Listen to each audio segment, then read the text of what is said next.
Dou comezo con este vídeo a unha sección onde vou a falar, onde vou a comentar as diferentes lecturas que fixen ao cabo dos anos, aproveitando para elo que no meu blog, Trasalba, fun poñendo dende setembro de 2010 as diferentes lecturas que ia facendo cada mes. Nesa sección incluía tanto os libros que acabara como os libros que estaban en curso. Entón, nestas videoreseñas, basicamente voume centrar nos libros que rematara completamente nese mes. Para cada libro vou a dar 3 notas diferentes. Entón, en cada nota, unha nota entre 1 e o 5. Entón, as 3 categorías son as seguintes. A primeira é memoria propia.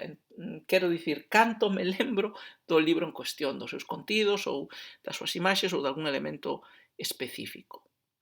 O segundo bloque ou a segunda categoría que analizo é relevancia estética, se se trata dunha obra literaria, ou influencia intelectual, en que medida considero que é unha obra que se debería ler ou que exerceu un influxo intelectual alén do que puidese exercer sobre min, pois globalmente, en que medida recomendo para outra persoa ou persoas. E a terceira categoría ven a ser a relevancia persoal, que é un xeito, se queredes, de conxugar as dúas categorías anteriores. En que medida esta obra foi importante para min, no que influe tanto canto me lembro dela, como a medida en que a súa calidade estética ou as súas reflexións influíron no meu propio xeito de pensar ou na miña apreciación estética de outras obras.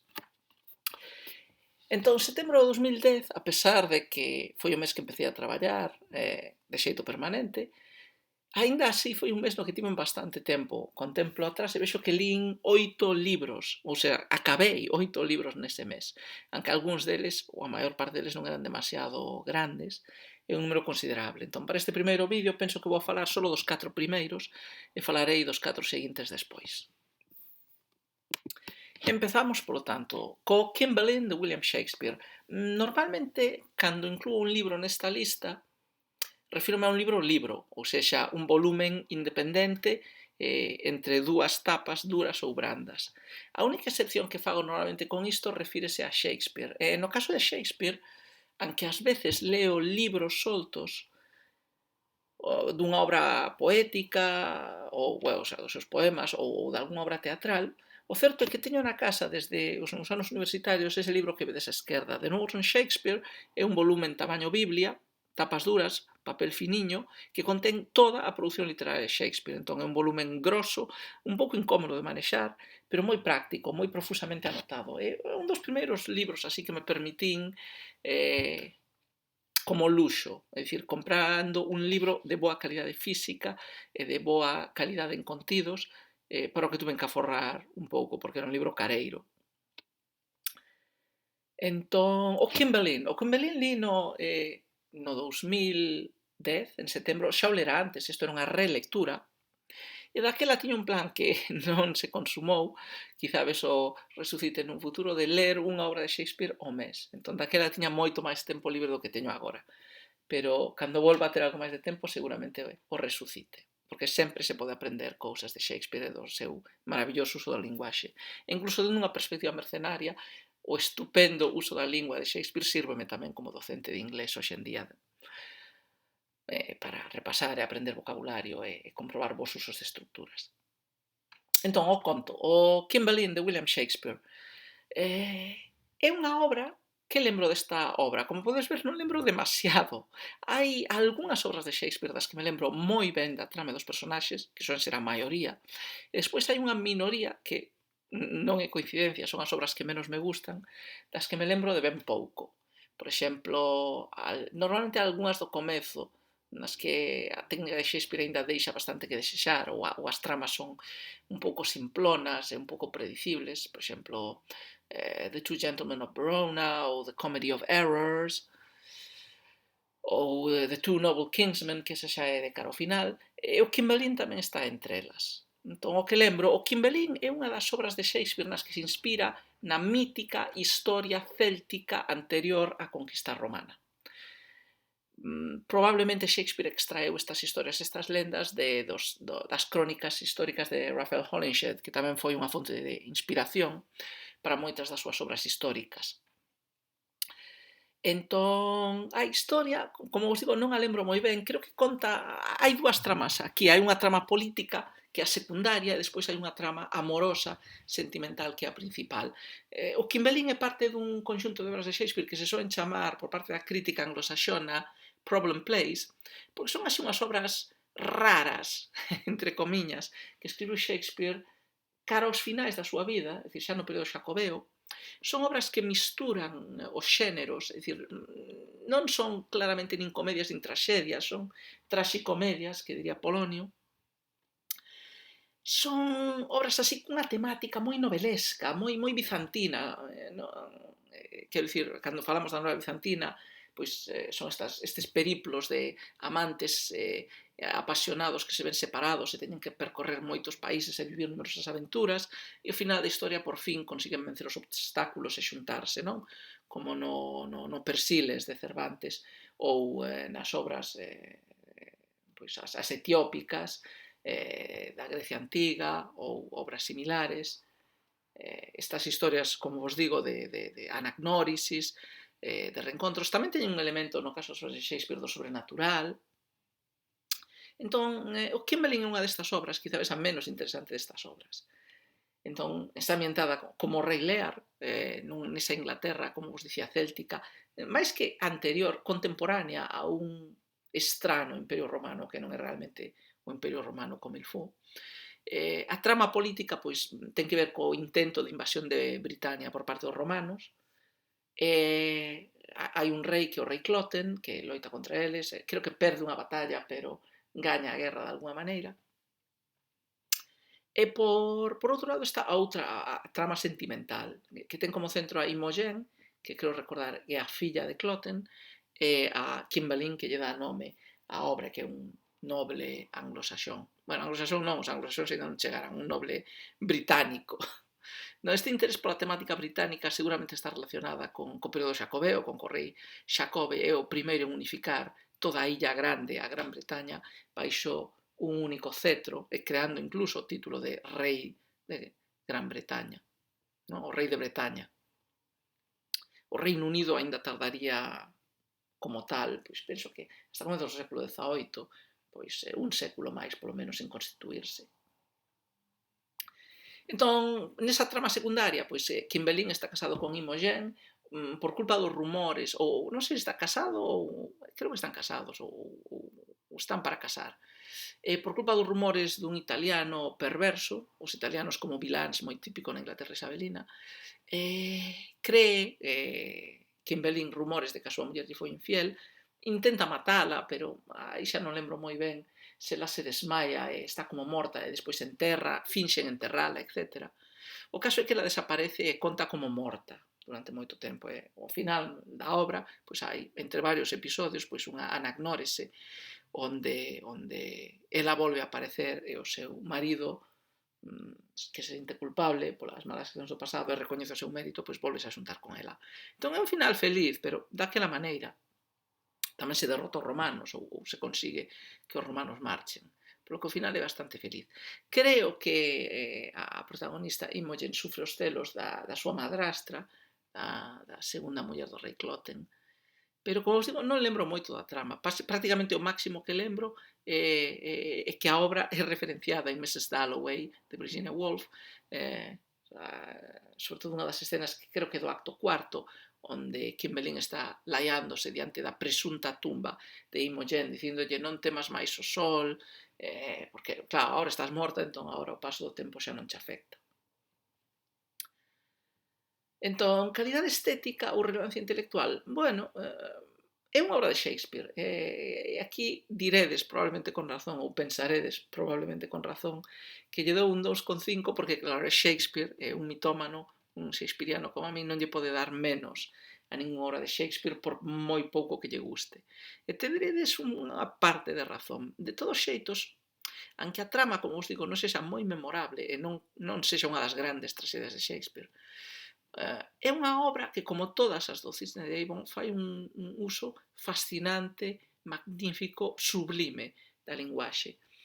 E tamén en parte da caracterización dos personaxes. Entón, creo que calquer lector se beneficia da súa lectura, sobre todo se a lectura se fai en inglés. Hai outras obras de Shakespeare mellores que recomendaría antes, pero se alguén está disposto a ler toda a produción dramática de Shakespeare, non vai a lamentarse, non vai a laiarse por ter lido esta obra, porque algo bo dela sacará.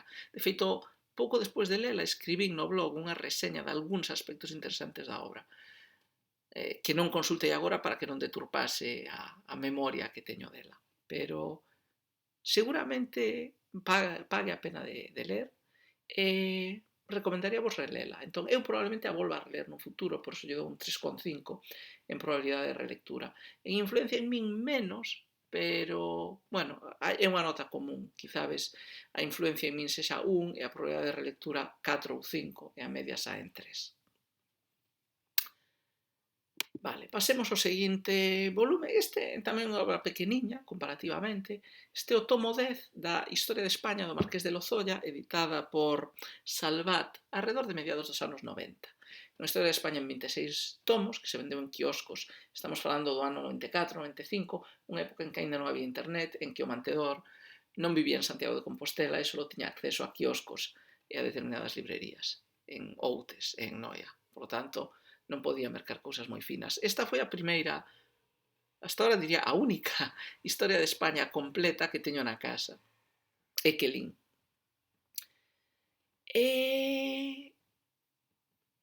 Vamos a pasar os diferentes apartados. Entón, por exemplo, Prevencia da Memoria, 4 de 5. Cando eu empecé a ler cousas de historia, alá con, non sei, digamos, cando as empecé a ler en España, alá polo ano 92, un dos temas que máis me interesaba era a España musulmana e tamén a España dos séculos XVI e XVII, a España imperial. Entón, lín varios libros sobre esta época, pero diría que a maior parte do que lembro sobre Carlos I está extraído deste libro. A historia global do Marqués de Lozoya deixa moito que desexar. É o que os historiadores dos anales chamarían histoire benemenciel, así unha historia moi narrativa, moi pintoresca, moi da súa época, porque é unha historia que se escribe nos 50, 60 por parte dun marqués que non era realmente un historiador moi moderno en tendencias e visións historiográficas, non? Pero, bueno, a edición de Salvat sálvase algo porque está pulida, se queredes, por un conxunto de historiadores que modificaron algúns dos volumes considerablemente e engadiron outros textos, outro tipo de visións historiográficas máis actualizadas. Non se nota moito en algúns volumes. Neste, por exemplo, non se nota moito. É dicir, a maior parte do libro lese ben, pero é historia de batallitas, diríamos. A historia anticuada, decimonónica, dos grandes homes e das grandes fazañas. Pero non está mal. Ten algo máis que iso aparte. Por exemplo, recordo que ten unha parte interesante sobre as xermanías en Valencia, que iso non engadido, evidentemente, dos novos historiadores. Prevencia da Memoria, como os dicía, 4 de 5. Creo que case todo o que lembro de Carlos I o saquei deste libro. É unha obra de referencia moi cómoda, máis, porque ten moitas láminas a cor, moitos mapas, etc. Entón, axuda tamén moitos esquemas gráficos. Entón, axuda a reter mentalmente todos estes contidos. A calidade estética e a relevancia intelectual, digamos, 2,5. É unha historia un pouco anticuada, como vos digo. Eu recomendaría outras agora, definitivamente por diante desta. Pero non vos vai afectar negativamente lela. Probabilidade de relectura, influencia en min, probabilidade de relectura 1 de 5, aunque podo consultar algún aspecto. Influencia 3 de 5 polo que vos dicía no primeiro apartado. Lembro moito disto, entón. A nivel persoal, esta historia sí tuvo unha importancia grande para min, porque amueblou mentalmente a miña visión do reinado de Carlos V. Terceiro, esta xa é unha obra moito máis académica. El oficio de historiador de Enrique Moradiellos, penso que a merquei alín por estes días, porque a debín de ver nalgúna librería por esta época, polo 2010, non tiña ningún libro de Moradiellos na casa. Agora, Moradiellos é un historiador serio, é un historiador español reputado, académicamente respetable, contemporaneísta, ten escrito algunhas cousas sobre a Guerra Civil. Quería ter un libro del, entón, penso que no quiosco vin este, ou na librería vin este e merqueino. El oficio de historiador é, como di o título, pois unha introducción a a historiografía e os historiadores, a disciplina, a como se traballa a disciplina, cales son as súas fontes principais, cales son os seus métodos de traballo. Penso que tiña unha parte importante de xustificación teórica da historia, tanto como disciplina científica como entidade útil para a sociedade, pois tanto para soster unha memoria colectiva dentro dun estado, dun territorio, como para contribuir, nunha certa medida, a evitar a comisión dos mesmos erros que no pasado. Non? A historia magistra vitae de Cicerón. Con todo, poño pervivencia de memoria porque a materia deste libro é materia que xa estudiara na carreira cando fixen historia e que lera en moitos outros libros. Entón resultame difícil dicir que saquei exactamente deste libro que non estivera xa presente neses anteriores. Creo que tiña unha sección sobre exemplos concretos, pensado quizá máis para profesores de instituto, sobre o traballo do historiador en comentando fontes, pois comentando textos ou comentando mapas. Había un mapa sobre a Guerra Civil 1936 a comezos, non? As diferentes zonas controladas por cada un dos dous bandos. Entón, pouco en pervivencia da memoria, relevancia intelectual eu daríalle 3 de 5. Penso que é un libro recomendo se ides empezar a estudiar a carreira de historia, pero aínda non o fixéchedes, ou se non tendo pensado estudar a carreira de historia, queredes ter unha visión máis ou menos rudimentaria, pero sólida, sobre como é o traballo académico da historia, cales son as consideracións científicas sobre esta disciplina, como é o traballo dun historiador. Entón, dende ese punto de vista é bastante útil, é bastante informativa.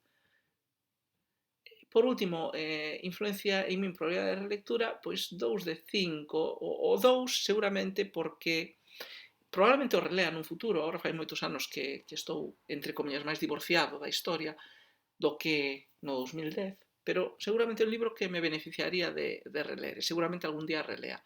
Sobre todo pola parte da cientificidade da historia, interésame ver os argumentos de Moradiellos, porque hoxe en día son moi escéptico sobre a cientificidade en xeral das ciencias sociais.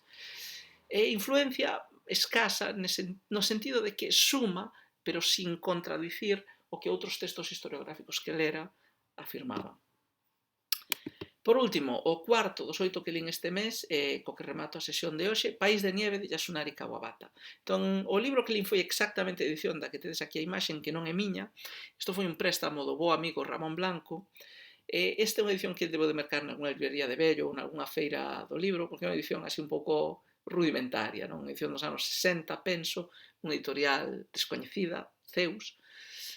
Claro, Kawabata gañara o premio Nobel por esas datas ou un pouco antes, entón esta seguramente será unha traducción a partir do francés ou do alemán, imagino, non unha traducción directa do xaponés.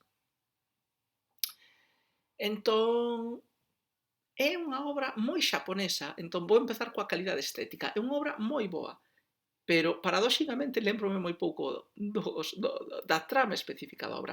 Sei que a obra empezaba e a historia xira alrededor dunha muller que viaxa a unha zona interior de Xapón, que é o país de neve do título, Yukiguni, unha zona así montañosa rodeada por neves. E o comezo do libro é algo así como un convoio atravesando as montañas e entrando nese misterioso país de neve, e a protagonista mirando pola xanela do convoio e os seus pensamentos. Entón, a trama non lembro moito dela, pero claro, pásame moito con certas novelas xaponesas de comezo do século XX, outras de Kawabata ou de Mishima, que realmente nelas a trama, é a miña sensación, a trama é realmente algo trivial, insustancial, insignificante. Pero iso non lle quita un gramo a calidade estética da obra, porque o que fai a obra realmente crea un mundo co paso das estacións, coas características xeográficas, un trasfondo que é o verdadeiro protagonista da obra. É dicir, o protagonista desta obra é o país de neve, non é a protagonista que vai no convoio a comezos da obra. Entón, estas obras xaponesas, claro, son como algúns destes cadros de ukiyo-e, destes biombos preciosos que les fan. Entón, o interesante é percorrer a obra, independentemente do episodio anecdótico que estea inscrito por algún parte do biombo ou por algunha parte da pintura. Disfrutas moitísimo con o percorrido e por iso en calidade intelectual eu dou un 4 de 5. É unha gran obra estética, aunque, como vos digo, paradóxicamente lembrome de moi pouco ou casi nada da súa trama. Influencia sobre min a probabilidade de lectura? 3,5, podía poñerle 4. Estou seguro de que nun futuro a vou a ler nunha traducción un pouco máis decente. Hai unha versión inglesa, penso, que mercarei. E influencia sobre min diría que é importante, porque aclimatizoume a ese tipo de literatura xaponesa, de novela xaponesa moderna, na que o trasfondo, na que o mundo creado é máis importante que o texto en sí. E tivo éxito Kawabata conmigo, porque despois de ler esta obra, non sei canto tempo despois, leríalle outra novela, que tamén me prestou Ramón, penso, La vieja capital, e A danzarina de Izu, que non sei se estaba no mismo libro ou noutro. Entón, moi recomendable. E con isto vamos a parar por esta primeira sesión.